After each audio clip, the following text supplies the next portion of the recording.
Lecture du 1er janvier. Matthieu, chapitre 1. Généalogie de Jésus-Christ, fils de David, fils d'Abraham.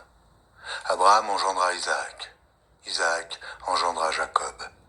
Jacob engendra Juda et ses frères. Juda engendra de Tamar Pharès et Zara. Pharès engendra Esrom. Esrom engendra Aram. Aram engendra Aminadab.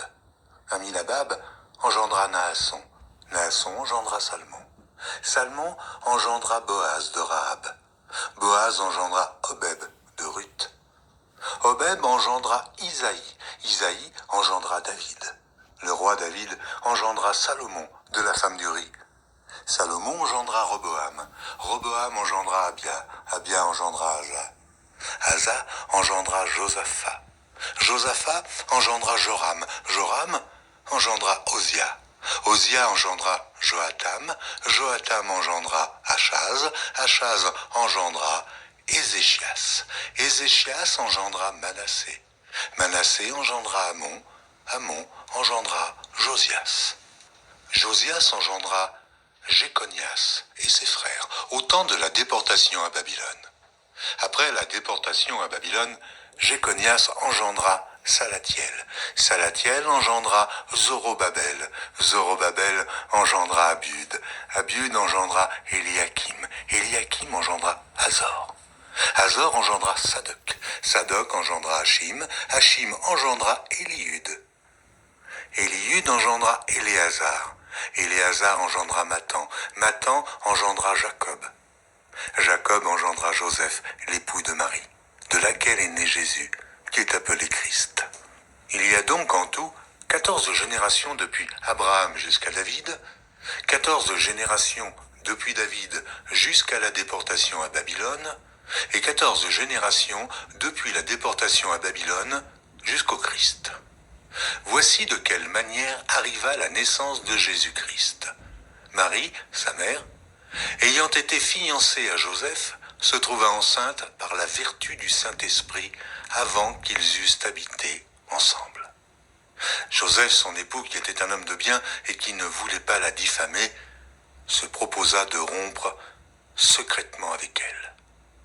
Comme il y pensait, voici, un ange du Seigneur lui apparut en songe et dit : « Joseph, fils de David, ne crains pas de prendre avec toi Marie, ta femme, car l'enfant qu'elle a conçu vient du Saint-Esprit.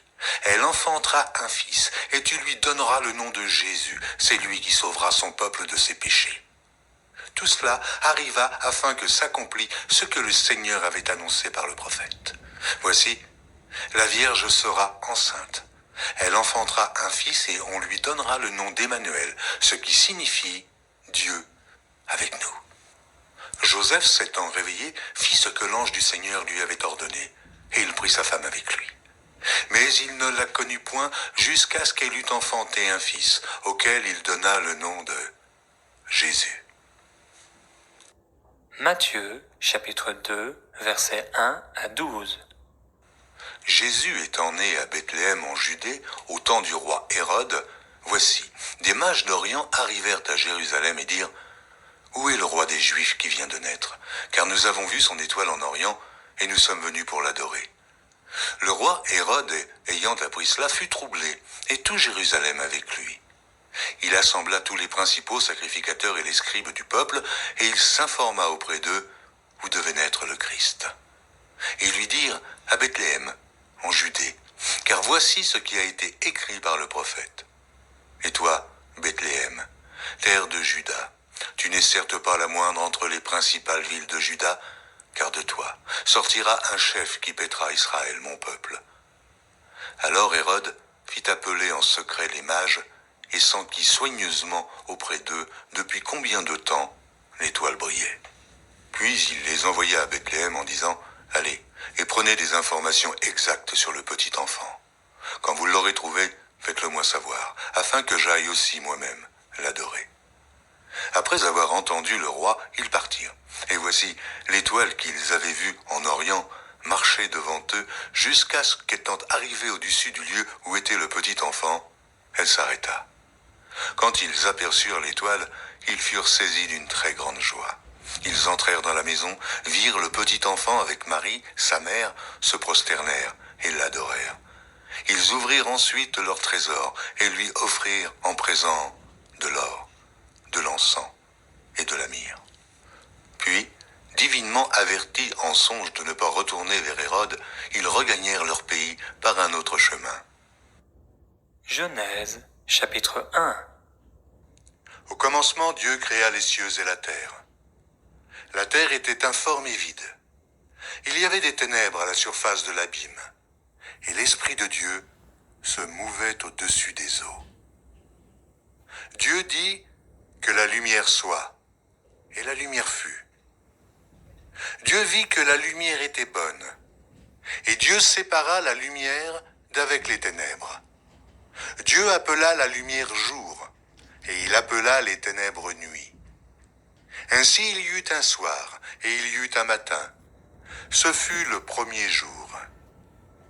Dieu dit qu'il y ait une étendue entre les eaux, et qu'elle sépare les eaux d'avec les eaux.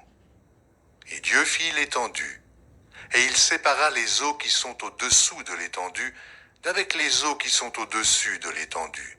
Et cela fut ainsi. Dieu appela l'étendue ciel. Ainsi il y eut un soir, et il y eut un matin. Ce fut le second jour. Dieu dit que les eaux qui sont au-dessous du ciel se rassemblent en un seul lieu, et que le sec paraisse. Et cela fut ainsi. Dieu appela le sec terre, et il appela l'amas des eaux mer. Dieu vit que cela était bon. Puis Dieu dit que la terre produise de la verdure, de l'herbe portant de la semence, des arbres fruitiers donnant du fruit selon leur espèce, et ayant en eux leur semence sur la terre. Et cela fut ainsi. La terre produisit de la verdure, de l'herbe portant de la semence selon son espèce, et des arbres donnant du fruit, et ayant en eux leur semence, selon leur espèce. Dieu vit que cela était bon. Ainsi, il y eut un soir, et il y eut un matin. Ce fut le troisième jour. Dieu dit qu'il y ait des luminaires dans l'étendue du ciel pour séparer le jour d'avec la nuit, que ce soit des signes pour marquer les époques, les jours et les années, et qu'ils servent de luminaires dans l'étendue du ciel pour éclairer la terre. Et cela fut ainsi. Dieu fit les deux grands luminaires, le plus grand luminaire pour présider au jour, et le plus petit luminaire pour présider à la nuit. Il fit aussi les étoiles. Dieu les plaça dans l'étendue du ciel pour éclairer la terre, pour présider au jour et à la nuit, et pour séparer la lumière d'avec les ténèbres. Dieu vit que cela était bon. Ainsi, il y eut un soir, et il y eut un matin. Ce fut le quatrième jour. Dieu dit que les eaux produisent en abondance des animaux vivants, et que des oiseaux volent sur la terre vers l'étendue du ciel. Dieu créa les grands poissons et tous les animaux vivants qui se meuvent, et que les eaux produisirent en abondance selon leur espèce. Il créa aussi tout oiseau ailé selon son espèce. Dieu vit que cela était bon. Dieu les bénit en disant « Soyez féconds, multipliez, et remplissez les eaux des mers, et que les oiseaux multiplient sur la terre. » Ainsi, il y eut un soir, et il y eut un matin. Ce fut le cinquième jour. Dieu dit que la terre produise des animaux vivants selon leur espèce, du bétail, des reptiles et des animaux terrestres selon leur espèce. Et cela fut ainsi. Dieu fit les animaux de la terre selon leur espèce, le bétail selon son espèce, et tous les reptiles de la terre selon leur espèce. Dieu vit que cela était bon.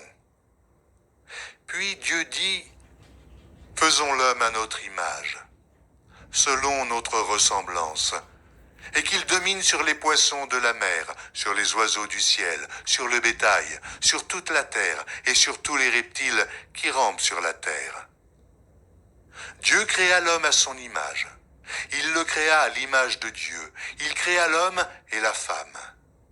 Dieu les bénit et Dieu leur dit, « Soyez féconds, multipliez, remplissez la terre et l'assujettissez, et dominez sur les poissons de la mer, sur les oiseaux du ciel, sur tout animal qui se meut sur la terre. » Et Dieu dit, « Voici, je vous donne toute herbe portant de la semence, et qui est à la surface de toute la terre, et tout arbre ayant en lui du fruit d'arbre, et portant de la semence. Ce sera votre nourriture.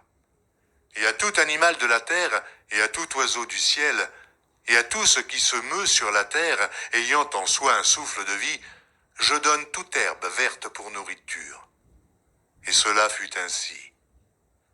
Dieu vit tout ce qu'il avait fait, et voici, cela était très bon. Ainsi il y eut un soir, il y eut un matin, ce fut le 6e jour. Genèse, chapitre 2. Ainsi furent achevés les cieux et la terre, et toute leur armée. Dieu acheva au 7e jour son œuvre qu'il avait faite, et il se reposa au 7e jour de toute son œuvre qu'il avait faite. Dieu bénit le 7e jour, et il le sanctifia, parce qu'en ce jour, il se reposa de toute son œuvre qu'il avait créée en la faisant. Voici les origines des cieux et de la terre quand ils furent créés.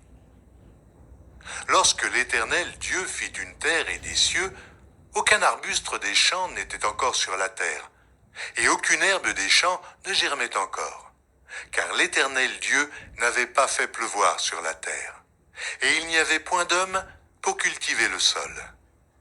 Mais une vapeur s'éleva de la terre et arrosa toute la surface du sol.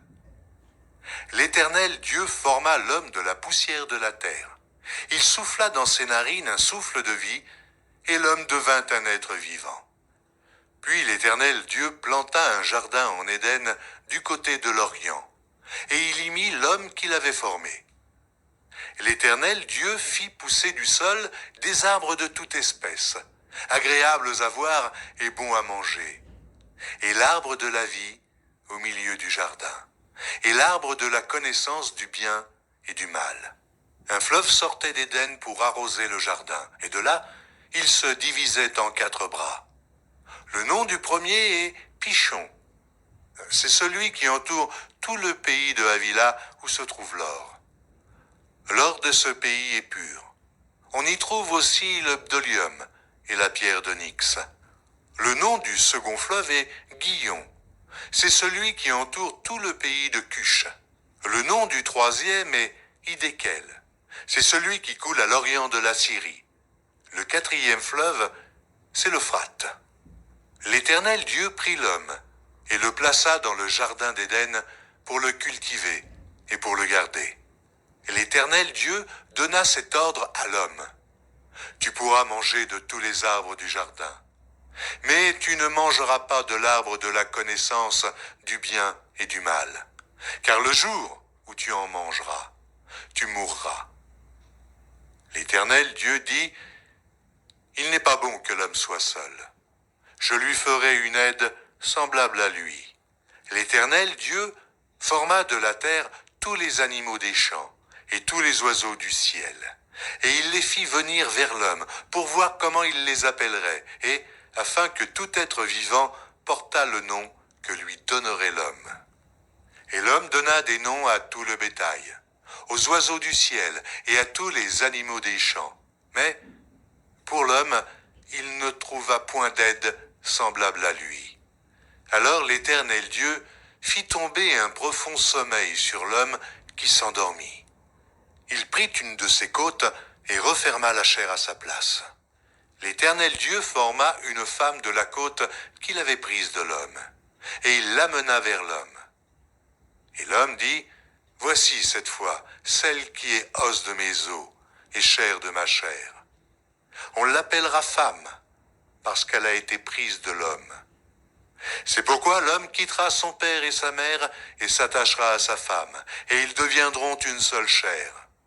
L'homme et sa femme étaient tous deux nus, et ils n'en avaient point honte. Psaume chapitre 1. Heureux l'homme qui ne marche pas selon le conseil des méchants, qui ne s'arrête pas sur la voie des pécheurs et qui ne s'assied pas en compagnie des moqueurs, mais qui trouve son plaisir dans la loi de l'Éternel et qui la médite jour et nuit. Il est comme un arbre planté près d'un courant d'eau, qui donne son fruit en sa saison, et dont le feuillage ne se flétrit point. Tout ce qu'il fait lui réussit. Oh, il n'en est pas ainsi des méchants, ils sont comme la paille que le vent dissipe. C'est pourquoi les méchants ne résistent pas au jour du jugement, ni les pécheurs dans l'assemblée des justes. Car l'Éternel connaît la voie des justes, et la voie des pécheurs mène à la ruine.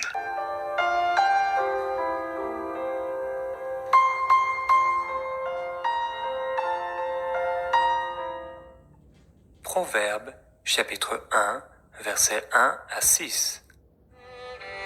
Pour connaître la sagesse et l'instruction, pour comprendre les paroles de l'intelligence, pour recevoir des leçons de bon sens, de justice, d'équité et de droiture, pour donner au simple du discernement, au jeune homme de la connaissance et de la réflexion, que le sage écoute et il augmentera son savoir, et celui qui est intelligent acquérera de l'habileté.